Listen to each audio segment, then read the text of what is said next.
কি আড্ডার আজকে শুভ শুরুয়াত কি থাকছে কি হবে বাচ্চাদের একদম একটা প্র্যাকটিস আজকে আশাই চোখে পড়লো। দুদিন ধরে এই মেট্রো ইডেন দুর্গাবাড়ি এই অনুষ্ঠানটার আয়োজন করেছে। প্রথম দিন বসন্ত বরণ, আর পরের দিন হচ্ছে 28শে ফেব্রুয়ারি বসন্তের বৈঠকি আড্ডা। বসন্ত মানে হচ্ছে একটা উন্মাদনা, বসন্ত মানে হচ্ছে শীতের অবসান, গরমের আহ্বান, দুটো মিলিয়েই একটা সুন্দর আবহাওয়া। পাতা ঝরছে, নতুন পাতা আগমন হচ্ছে। এইভাবেই আগামী বছর নতুন সূর্য উঠবে। আমাদের মাননীয় মুখ্যমন্ত্রী আবার চতুর্থবারের জন্য বাংলার সিংহাসনে বসবেন। বসন্ত এই আহ্বানে সবার মতো আমরাও সাড়া দিয়েছি। ঈশ্বরের কাছে প্রার্থনা জানাই এই রঙিন আলোয় আবার রাঙিয়ে উঠুক এই বাংলা।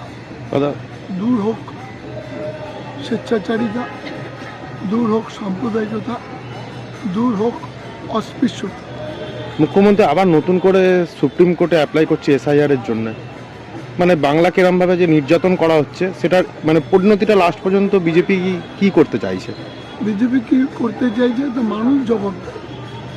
মানুষকে হয়রানি করে যেন তেন প্রকারণ ক্ষমতার সিংহাসনে বসতে চাইছে, যেটা মাননীয় মুখ্যমন্ত্রী মানুষের কথা সুপ্রিম কোর্টে সর্বোচ্চ আদালতে তুলে ধরেছেন। আর সর্বোচ্চ আদালতের হস্তক্ষেপে কিছুটা হলেও কমিশন অস্তিমিত। আমরা বিচারকের কাছে সুপ্রিম আদালতে এই আবেদন জানাতে চাই, মানুষের গণতান্ত্রিক অধিকার খর্ব না হোক, মানুষ তার গণতান্ত্রিক অধিকার প্রয়োগ করুক। গণতান্ত্রিক অধিকার প্রয়োগ করে আবার বাংলায় নতুন সরকার আসুক মাননীয় মুখ্যমন্ত্রীর নেতৃত্বে। আমাদের মমতাদি যেভাবে বাংলার হয়ে নিরলস পরিশ্রম করছেন, তাকে আমরা দুহাত দিয়ে কুর্নিশ জানাই। জনপ্রতিনিধি হিসাবে কোথাও কি মানুষের সাথে সেলফি তুলতে ভয় লাগছে? সেলফি তো তোলার দরকার হয় না।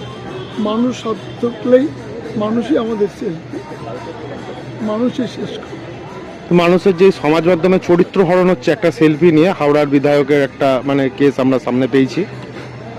একটা জনপ্রতিনিধির সাথে একটা ছবি থাকলে কি সে খারাপ জনপ্রতিনিধি? এটা তো কিছু ধরনের রাজনৈতিকরণ করা হয়েছে মিডিয়া, যেটা হওয়া উচিত না। গদিয়ে মিডিয়া বলে সারা ভারতবর্ষ জুড়ে তার আলোড়ন তৈরি হয়েছে। দিল্লিতে কেজরিওয়ালকে আসামি করে জেল খাটানো হলো, সিসোদিয়াকেও জেল খাটানো হলো। আজ ওই ইডি ওই সিবিআই কোর্টে কিছু দাখিল করতে পারল না। এটা এই অনাচার, এই অবিচার বন্ধ হোক। এইভাবে ইচ্ছে মতো স্বেচ্ছাচারিতা দিয়ে গণতন্ত্রের গলা রুদ্ধ যা চলছে সেটা না হোক। 1 তারিখে এসআইআর এর লিস্ট বার হবে, সেদিনে সেনাবাহিনীর নামছে, তা নিয়ে কি বলবেন? সেনাবাহিনী তার কাজ করবে, ওরা বাংলাকে দখল করতে চাইছে। সেনার নামে কিছু হবে না। আমাদের সাধারণ সম্পাদক সর্বভারতীয় তৃণমূল কংগ্রেসের সাংসদ, আমাদের নেতা শ্রী অভিষেক বন্দ্যোপাধ্যায় বারবার বলছেন, যতই করো হামলা আবার জিতবে বাংলা। জয় বাংলা।